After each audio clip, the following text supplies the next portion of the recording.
வாக்குறுதி தாரேங்கிறாங்க பார்த்தீங்களா? நம்மதே வாக்குறுதி கேட்குறதா, அவங்க வாக்குறுதி கொடுக்குறதா? நம்மதே வாக்குறுதி கேட்கணும். எப்படி கேட்கணும்? எந்த துறைக்கு போனாலும் நமக்கு காரியம் நடக்க மாட்டேங்குது. அப்போ ஒரு விவசாயியோ 10 நாளைக்கு நடக்க விடுறாங்க, இல்லைன்னா காசு கொடுத்தா உடனே வேலை நடக்குது. அப்புறம் எந்த துறையில் எடுத்தாலும் ஒவ்வொரு விவசாயியோ அல்லது வியாபாரியோ அல்லது ஒரு கூலி வேலை செய்கிறவங்களோ ஒரு கைத்தொழில் பண்ணுறவங்களோ 10 நாளைக்கு நடந்தாங்கன்னா அவங்க தொழில் கெட்டு போகும்.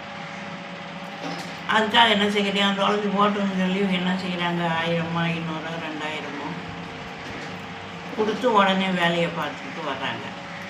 இதை நீங்கள் அரசமான ஒரு தலைவராக வர்றவங்க இதை இந்த வாக்குறுதியை கொடுக்கணும். அப்படி அவங்க கட்டாயமாக பணம் வாங்கிட்டே வேலை செய்கிறாங்கன்னா உடனே சஸ்பெண்ட் பண்ண வேணாம், பண்ணிடு. அப்புறம் காமராஜர் ஒரு தடவை ஒரு கண்டக்டரு பையனுமானவனை அழைச்சி விட்டாரு.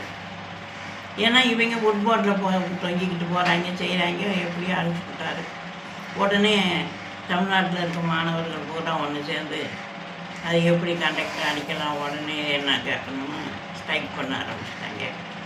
உடனே காமராஜர் என்ன செஞ்சார், கண்டக்டரை கூப்பிட்டு, ஏப்பா அப்படி செஞ்ச, மாணவர்களை அடிக்கலாமா, அந்த பாத்தியா தமிழ்நாடு முழுக்க கொந்தளிப்பாக இருக்குது அப்படின்னு சொல்லிட்டு உடனே இவரை சஸ்பெண்ட் பண்ணுங்கன்னு சொல்லி விட்டார்.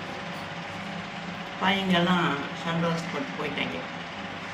போன பிறகு கண்டக்டர் வந்தார், ஐயா அவங்க செஞ்சு இப்படி ஃபுட்பாலில் ஏறிக்கிட்டு வராங்க, கீழே விழுந்தா என்னை தானியா அப்படி சொல்லார். நான் சும்மா எதுக்கு சொன்னேன்னப்பா, நீ அவங்க கண்ணில் படாத, எங்கிட்டாவது போயிடு, தமிழ்நாட்டு கடைசிக்கு போயிடு, அங்கே போய் நீ இரு, அங்கே போய் நீ கண்டக்டர் வர பாரு, அது வரைக்கும் உன்னை சஸ்பெண்ட் பண்ண மாட்டேன்.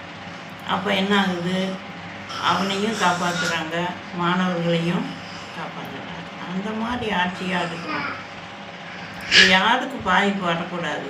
அந்த மாதிரி இவங்க சஸ்பெண்ட் பண்ணுறேன்னு சொல்லிட்டு ஒரு 2 தடவை 3 தடவை சொல்லிட்டுன்னா அவங்க பயந்து செய்ய மாட்டாங்க. அந்த மாதிரி அந்த வாக்குறுதியை கொடுங்க, நாங்கள் செய்ய மாட்டோம் அப்படின்னாக்கா எனக்கு தெரிஞ்சோ தெரியாமலோ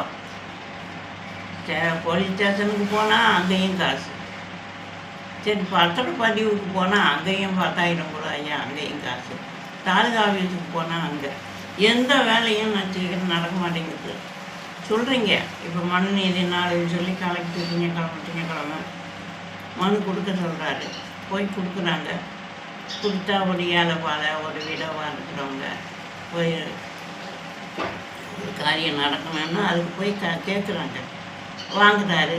வாங்கி அந்தந்த துறையில் இருக்கக்கூடிய அதிகாரிகிட்ட நீட்டி விட்டு இதை பார்த்து முடிச்சு விடுங்கன்னு சொல்லிட்டு போயிடுறாரு. கரெக்டாக செய்கிறாரு. எல்லாத்தையும் அவரே பார்க்க முடியாது. ஆனால் அந்த துறை அதிகாரி என்ன செய்கிறாங்க, ஏதோ ஒரு குறையை சொல்லி, இல்லை நீ அதை வாங்கிட்டு வா, இதை வாங்கிட்டு வா, இப்படிப்பா நடந்து தவிச்சது போயான்ட்டு போயிடுறாங்க. இதே நடக்குது. இப்போ எல்லா வேலையும் செய்கிற காரியத்தை செய்கிறீங்க, ஆனால் அதை